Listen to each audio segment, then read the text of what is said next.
Sickle cell anaemia क्या होता है इसके बारे में बात करेंगे, लक्षण और उसका सिकल सेल में आरबीसी की जीवन काल कितनी होती है और नॉर्मल आरबीसी की जीवन काल कितनी होती है इसके बारे में बात करेंगे। ठीक है, इसमें और ये भी बात करेंगे कौन कौन से देश में ज़्यादातर होते हैं इसके बारे में बात करेंगे और लक्षण के बारे में बात करेंगे। ठीक है, और उसके निदान के बारे में बात करेंगे। जो भी मैं वीडियो बनाऊंगा सिर्फ आपको जानकारी के लिए बनाऊंगा, ये कि को उपचार के लिए। ठीक है, सिर्फ मैं आपको जानकारी के लिए वीडियो बनाता हूँ। ठीक है, बात करते हैं सिकल सेल क्या होता है, उसके बाद फिर आपको बताऊंगा कि इसका जीवन काल कितना होता है। ठीक है, सिकल सेल बीमारी हीमोग्लोबिन लाल रक्त कोशिकाओं में पाए जाने वाला एक वो प्रोटीन है जो ऑक्सीजन ले जाता है। इसमें होता है कि वंशानुगत यानी जिसको बोलते हैं जेनेटिक अनुवांशिक असामान्यताएं होती है। इसमें क्या होता है कि लाल रक्त कोशिकाएं से ज़्यादा मात्रा में नष्ट हो जाने कारण लाल रक्त कोशिकाएं का आकार सिकल यानी उसको बोलते हैं अर्धचंद्राकार भी कहा जाता है और क्रोनिक एनीमिया भी हो सकता है आपको। ठीक है, तब बात करते हैं कि आरबीसी का जीवन काल होता है 120 दिन। ठीक है, इसमें क्या होता है कि सिकल सेल एनीमिया आपको हो जाता है तो इसमें जीवन काल उसका 10 से 20 दिन तक ही होता है। ठीक है, इसमें क्या होता है कि इसे एक बार आरबीसी बोन मेरो में अगर ब्लड बनता है, ठीक है, आरबीसी बनती है तो वहाँ से अगर निकलता है तो पूरा शरीर में एंट्री करता है तो उसमें क्या होता है कि 10 से 20 दिन में वो टूट के एक्सपायर मर जाती है। ठीक है, डेथ कर जाती है आरबीसी। ठीक है, यानी नॉर्मल आरबीसी की तुलना में बहुत जल्दी ये इसका डेथ हो जाता है आरबीसी की। ठीक है, इसमें ये होता है। अब बात करते हैं कि लक्षण। इसमें लक्षण आपको भी देखने मिल सकता है कि लोगों में एनीमिया और कभी कभी पीलिया भी हो सकता है। एनीमिया के साथ साथ आपको जॉन्डिस भी हो सकता है। ठीक है, लंबी हड्डियाँ जैसे पेट और छाती में दर्द सिकल सेल का संकट का संकेत भी दे सकता है आपको। ठीक है, ये भी हो सकता है। साथ साथ में ये भी होगा जैसे कि बिगड़ता हुआ एनीमिया, बुखार, सांस लेने में दिक्कत, तकलीफ और ऑक्सीजन का स्तर एक्यूट चेस्ट सिंड्रोम का संकेत हो सकता है जो कि सिकल सेल रोग के एक प्रमुख जटिलता का कारण हो सकता है। ऐसा हो सकता है, लेकिन इसमें देखा गया है कि सिकल सेल बीमारी का पता लगाने के लिए एक खास तरह का ब्लड टेस्ट किया जाता है जिसको बोलते हैं इलेक्ट्रोफोरेसिस भी। इसके साथ ही भी होता है जिससे ऐसी गतिविधि से बचना चाहिए जिनमें यह बीमारी हो सकती है। साथ ही साथ लक्षण और अन्य बीमारी को जल्दी इलाज करने से इस बीमारी को रोकने में मदद मिल सकती है। ठीक है, फिर आगे बात करेंगे जैसे कि आरबीसी कोशिकाएं का आकार कैसे होती है। ठीक है, इसके बारे में बात करेंगे, लेकिन पहले इसके बारे में बात कर लें कि कौन कौन से देश में ज़्यादातर ये होता है सिकल सेल एनीमिया। ठीक है, बता दूं कि सिकल सेल बीमारी खासतौर पर अफ्रीका या सोवियत अमेरिका वंश के लोगों में ज़्यादातर प्रभावित करती है। ठीक है, भारत में बहुत कम मात्रा में पाया जाता है, लेकिन ज़्यादातर कहाँ पे अफ्रीका में पाया जाएगा, सोवियत अमेरिका में वैसे पाया जाता है। इस वंशानुगत बीमारी मिला हुआ होता है। ठीक है, ये भी होता है जैसे संयुक्त राज्य अमेरिका में भी ऐसे वंश वाले लगभग 8% लोगों में सिकल सेल के जीन 1% ही की हुई होती है। मतलब उनमें सिकल सेल का लक्षण होता है। जिन लोगों में सिकल सेल का लक्षण होता है उनमें सिकल सेल बीमारी तो नहीं होती है, लेकिन उनमें दूसरी जटिलताओं का जोखिम भी बढ़ जाता है। जैसे कि क्या होगा, आपको जोखिम बढ़ने का मुख्य रीजन जैसे कि आपको पेशाब में खून आना। ठीक है, कब होगा, जैसे सिकल सेल हुआ है तब हो सकता है आपको। ठीक है, पेशाब में खून आना। संयुक्त अमेरिका में अफ्रीकी या सोवियत अमेरिकी का वंश के लगभग 0.3% के लोगों में इस चीज़ की 2% ही होती है। इस तरह के लोगों में यह बीमारी हो सकती है। ठीक है, अब बात करते हैं कि आरबीसी यानी लाल रक्त कोशिकाएं का आकार। ठीक है, इसमें वो होता है जैसे कि समान लाल रक्त कोशिकाएं लचीली और डिस्क के आकार की होती है। समान नॉर्मल की बात कर रहे हैं। ठीक है, ये कैसे होती है, लचीली होती है और डिस्क की आकार की होती है जो बीच में पतली और किनारों पर मोटी होती है। ठीक है, लेकिन क्या होता है कि जब आपको सिकल सेल एनीमिया जेनेटिक बीमारी जो आपको विरासत में मिला हुआ रहता है माता पिता से, तो उसमें क्या होता है कि लाल रक्त कोशिकाएं गोलाकार जाती है। ठीक है, ये आपको माता पिता से विरासत में मिला हुआ बीमारी है आपको। ठीक है, इसको बोलते हैं अनुवांशिक या जेनेटिक स्पेरोसाइटोसिस। या ये भी होता है जिससे कि अंडाकार अनुवांशिक एस्पिलोसोटाइसाइटोसिस भी कहते हैं, ठीक है। इसमें भी होता है कि सिकल सेल, इसमें क्या होता है कि अर्धचंद्राकार के आकार के सिकल सेल बीमारी की हो जाती है। जैसे कि देखा गया है कि सिकल सेल बीमारी में लाल रक्त कोशिकाओं में असमान प्रकार का हीमोग्लोबिन ऑक्सीजन ले जाने वाले प्रोटीन का होता है। इस असमान प्रकार की हीमोग्लोबिन को हीमोग्लोबिन एस कहा जाता है, ठीक है। इसमें क्या होता है कि जब लाल रक्त कोशिकाएं में हीमोग्लोबिन एस की मात्रा ज़्यादा होती है तो उनका आकार सिकल सेल यानी उसको बोलते हैं अर्धचंद्राकार जैसा हो सकता है, ठीक है। इसमें भी होता है कि वे कम लचीली हो सकती है, लेकिन हर लाल रक्त कोशिकाएं अर्धचंद्राकार या सिकल सेल आकार नहीं होती है, ठीक है। ये बात पर गौर करने वाली होती है। लेकिन इसमें क्या होता है कि लोगों में रक्त संक्रमण या ऑक्सीजन का स्तर कम होने पर सिकल सेल के आकार की कोशिकाएं की संख्या ज़्यादा बढ़ भी जाती है, ठीक है। ज़्यादा बढ़ने के साथ साथ क्या होगा कि इसमें सिकल सेल कमज़ोर होती है और आसानी से टूट जाती है।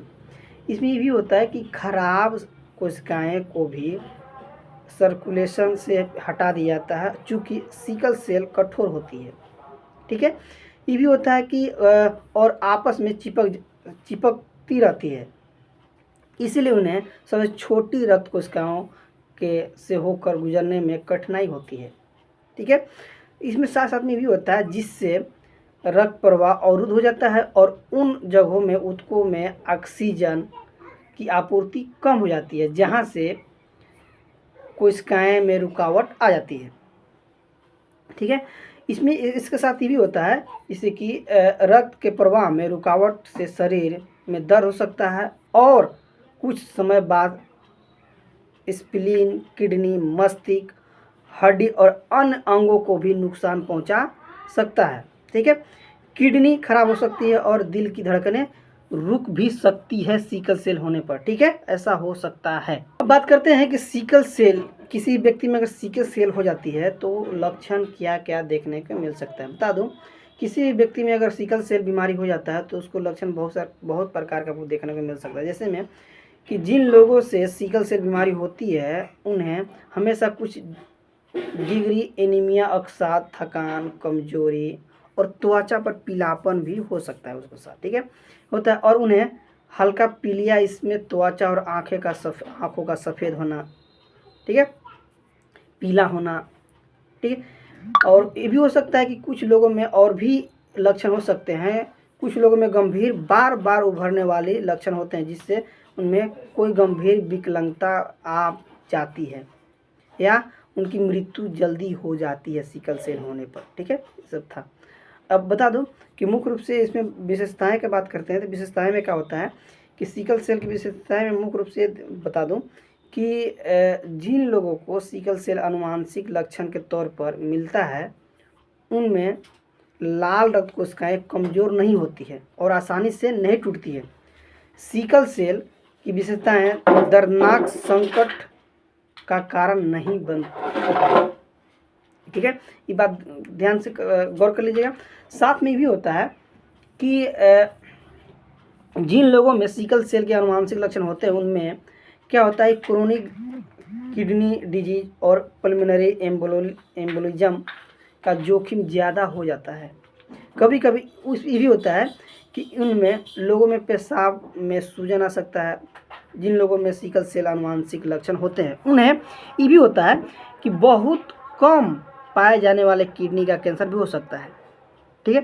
साथ में ये भी होता है कि सिकल सेल की विशेषताएं वाले व्यक्तियों में समान जीवन प्रत्यापन होती है, या ये भी होता है कि शायद ही कभी कभी जोरदार शारीरिक गतिविधि और गंभीर डिहाइड्रेशन के साथ साथ अचानक मौत के मामले भी शामिल हो सकती है। में सिकल सेल है, ठीक है, बीमारी है, सिकल सेल की बीमारी है।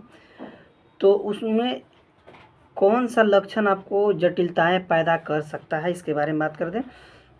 बता दूं आपको कि कौन से लक्षण आपको दिखे तो ये संकट आपको पैदा कर सकते हैं, आपको मौत का घाट उतार भी सकती है। बता दूं इसमें क्या होता है कि कोई भी चीज़ जो रक्त में ऑक्सीजन की मात्रा को कम करती है, जैसे ठंडा तापमान या कोई बीमारी, सिकल सेल संकट, जिसे प्रकोप या बढ़ना भी कहा जाता है।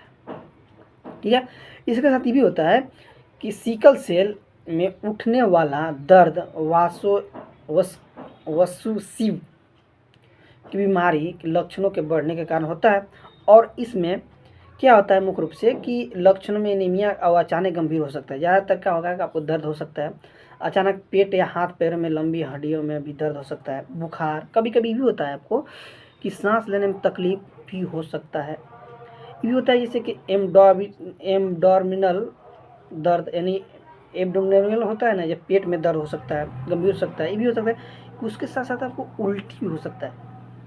ठीक है, उल्टी होने के साथ क्या होता है कि स्प्लेनिक या हेमेटेटिक सिचुएशन पर तुरंत विचार करना चाहिए। कभी कभी आंतरिक जटिलताएं भी हो सकती है जिनमें बहुत सारे लक्षण शामिल हो सकते हैं, जैसे कि प्लास्टिक संकट। ये क्या होता है कि कुछ विषाणु के संक्रमण के कारण बोन मेरो में लाल रक्त कोशिकाएं बनना रुक जाती है। ऐसा होता है कि साथ इसमें क्या होता है कि इसमें ये भी होता है कि एक्यूट चेस्ट सिंड्रोम फेफड़ों में भी कोशिकाओं की रुकावट या संक्रमण के कारण हो सकता है। इसके साथ ये भी होता है कि एक्यूट स्प्लीन या हेपेटिक लीवर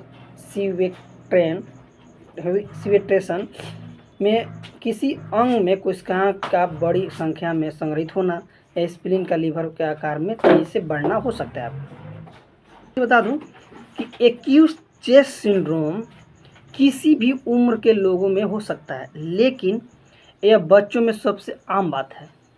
इसमें मुख्य लक्षण में तेजी से दर्द होना और सांस लेने में तकलीफ होना।